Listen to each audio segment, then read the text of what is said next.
Hello বন্ধুরা, তোমরা সবাই কেমন আছো? আশা করি ভালো আছো, আর আমিও খুব ভালো আছি।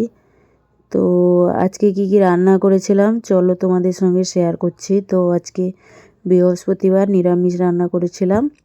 মুগের ডাল ফুলকপি দিয়ে, ফুলকপিগুলো ভালো করে ভেজে নিয়ে ডালের মধ্যে দিয়ে দিয়েছি। তারপর ফোড়ন দিয়ে দিয়েছি, তেজপাতা, শুকনো লঙ্কা আর জিরে আর 5 ফোড়ন ভালো করে তেলের মধ্যে ভেজে তারপর ডালের মধ্যে দিয়ে দিলাম। দেখো, তারপর একটু ফুটিয়ে নেব, আর একটু লবণ দিয়ে দেব, আর একটুখানি চিনি, আর একটুখানি আদা, আর কিছুটা টমেটো কুচি দিয়ে ভালো করে নেড়ে চেড়ে ফুটিয়ে নেব, তাহলে রেডি হয়ে যাবে। আর করেছিলাম হচ্ছে টমেটো চাটনি, খেজুর দিয়ে টমেটো চাটনি করেছিলাম। আর একটা কী করেছিলাম, বেগুন ভাজা করেছিলাম, আর পাঁপড় ভাজা করেছিলাম। তো নাল্লি বলে ওটাকে, নাল্লি ভাজা করেছিলাম, পাঁপড় নয় সরি, নাল্লি ভাজা করেছিলাম। আর দেখো এখানে টমেটো দিয়ে দিয়েছি, দিয়ে লবণ দিয়ে দিয়েছি, আর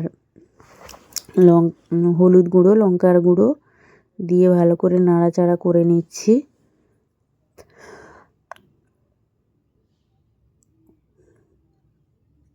দেখো রোদটা পুরো আসছে, সেই জন্য কীরকম একটা লাগছে কালারটা। জানলার ধারে রোদ আসছে। আর তোমাদের কি কি রান্না হলো আজকে কমেন্ট করে অবশ্যই জানাবে।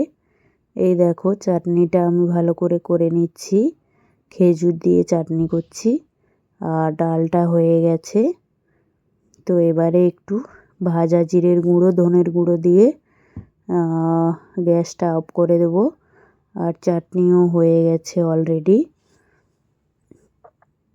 তো যাই হোক, এইগুলো ছিল আমার দুপুরবেলার মেনু। আর এই দেখো বেগুন ভাজা করে নিচ্ছি।